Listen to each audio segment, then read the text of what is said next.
Okay, so we've got an OptiPlex 7090 here, a mini tower, that I need to get this giant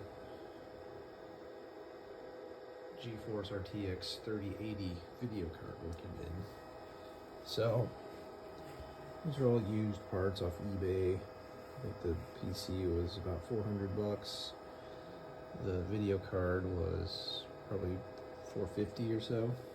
And that's a Dell branded RTX card. Now, it's a tight fit. It, you can see, not a ton of space in there. You pop off the cover, or the front cover.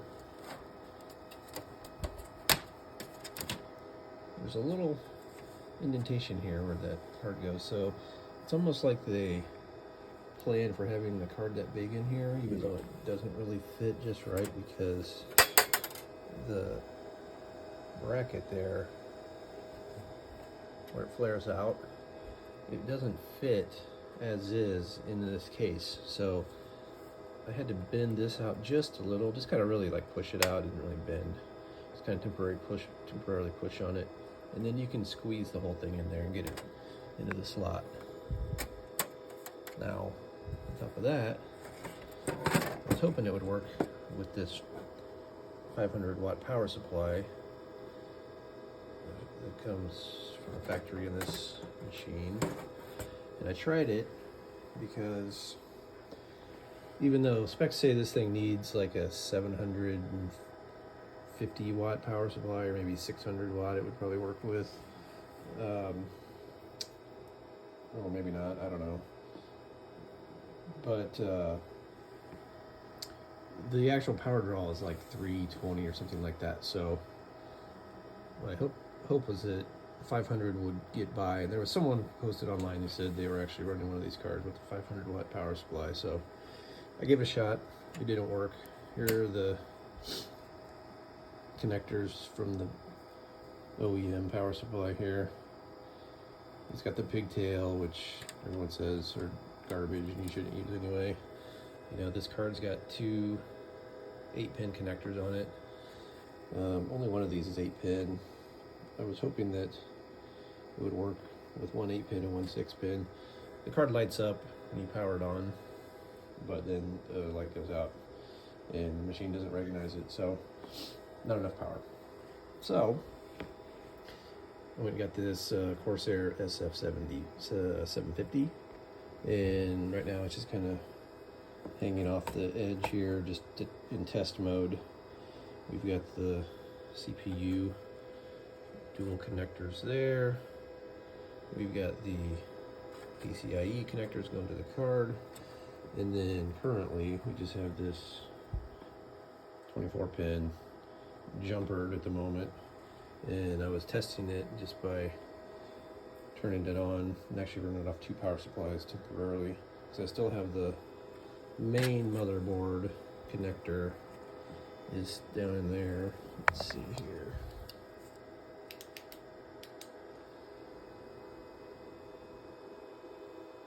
Where's that thing? Yeah, it's right down there on the edge of that card. It rubs up against the let me get a good shot. There it is, down in there. That white connector right there. So anyway, problem is, this is a Dell motherboard with a 6-pin ATX connector. So obviously these standard standard power supplies don't have that. So you have to get one of these. So this is COMeap off of Amazon. Now, there are a couple different manufacturers of these things.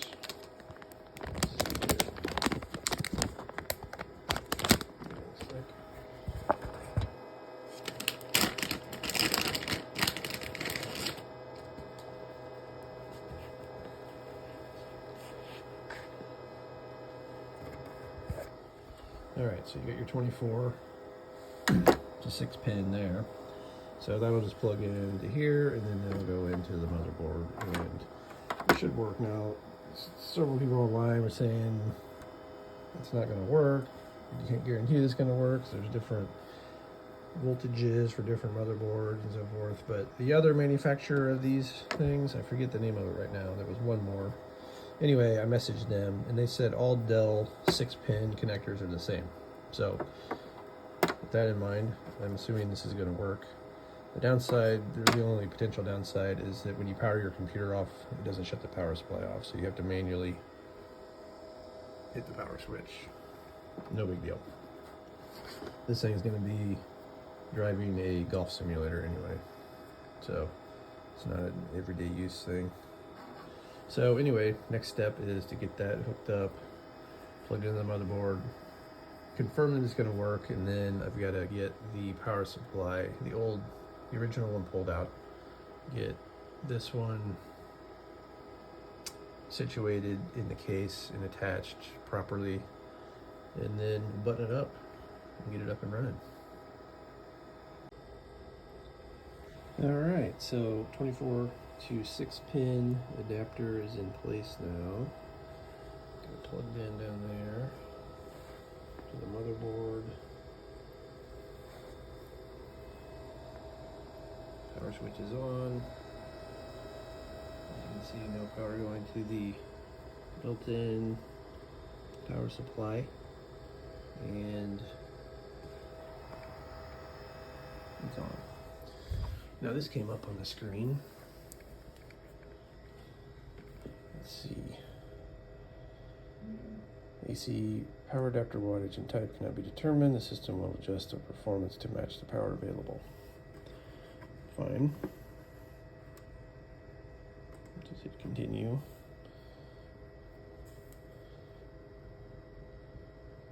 See what we get.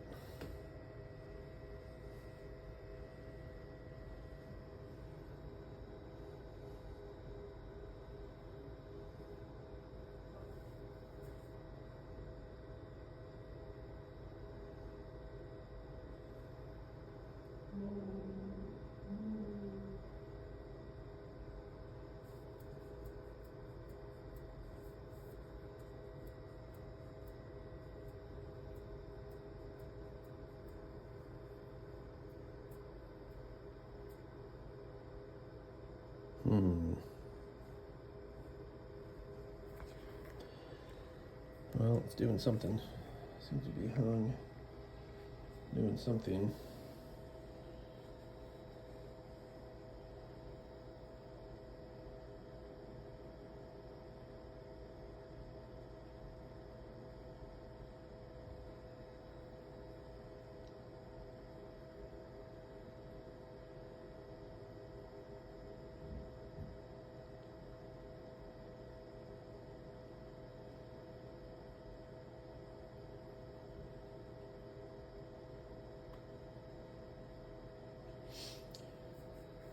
Clearly should have booted by now, but we do have video signal, so that's good. Maybe a BIOS setting or something. I'll poke around there here in a second. All right, I'm gonna shut this off and do a little diagnostic testing. Okay, so I made a little progress here. I got the original power supply out. There's the Corsair. Now, real quick, I was able to get past that hung boot up screen just by powering off part of it back on. It was just a little fluke apparently. And as you can see, the video card's out of here at the moment. And by the way, I realized that it's much easier to get that card in and out than I thought originally. In my haste to get it in originally, I just kind of put it straight down in there. And if you just angle it, which I'll show you here momentarily, you can go in without having to bend this at all. So it actually does fit quite easily. Now this power supply,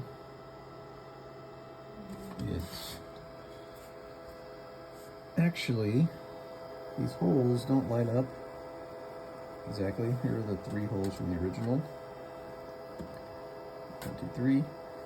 This one kind of lines up. You can see it screws a little bit of an angle and maybe cross-threaded in there. I'm not too worried about it. And then the same over here. This one's at another angle. The whole thing exactly lined up, but I was able to get close enough I could get the screws in there and at least get it fastened in. So it's good enough for this project, and it's in there pretty good. So now I just need to put the card back in, run all these cables where they need to go. So here real quick, show you how that card's going to go in here.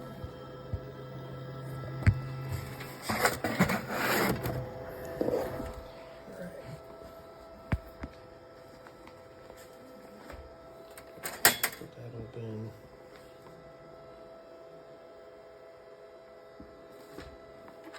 This crap out of the way. Alright, this thing just angles in like so, and then the back, let me switch hands here. Alright, so angle it in, and then back side drops right in. Don't even have to take off the front cover. Boom. And then we'll put it in the slot down there. So pretty easy. Alright, so there we go. We got the power supply in and attached. We got the video card in. We got all the cables connected. We got the motherboard adapter cable in. We got the CPU connectors on. Got the PCIe connectors on. I got them twist tied to keep them away from those fans. Yes, I know this isn't the best cooling situation, but we'll see how it goes. You know, we might have to do some additional modification to this case. This thing starts getting too warm, but we'll see. Let's see, I'll just button up those cables there, get them in those brackets, and then we'll be good to go. We'll get everything plugged in and we'll boot her up. Okay, so we're booting her up again. Get to the BIOS here. Coming up. Come on.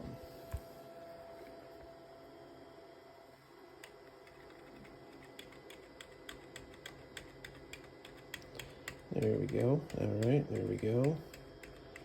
Okay, at the BIOS. Now, one thing I did see in here when I was trying to figure out that boot issue,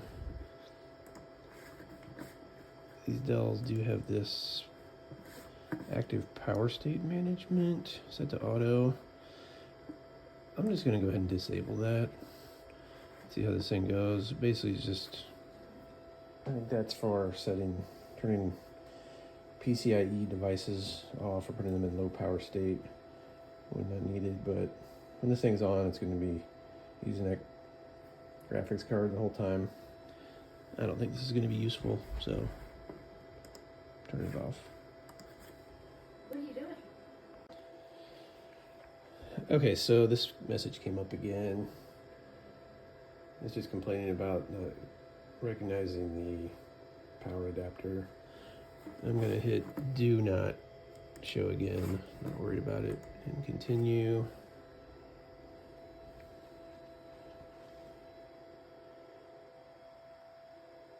And let's get a boot. There we go.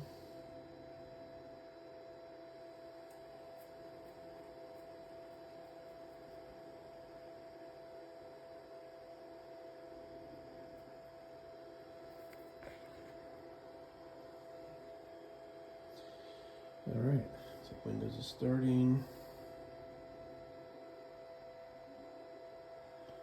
Okay, get logged in here real quick.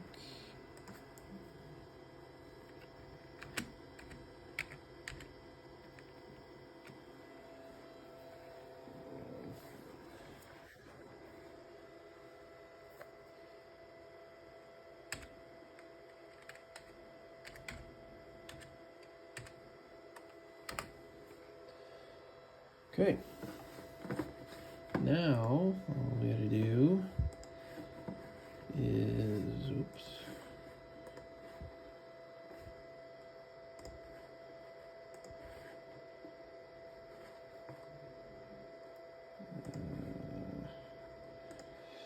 There we go. So now we just need to install the NVIDIA drivers and we should be good to go. So there you have it. Giant RTX 3080 and a Dell OptiPlex 7090.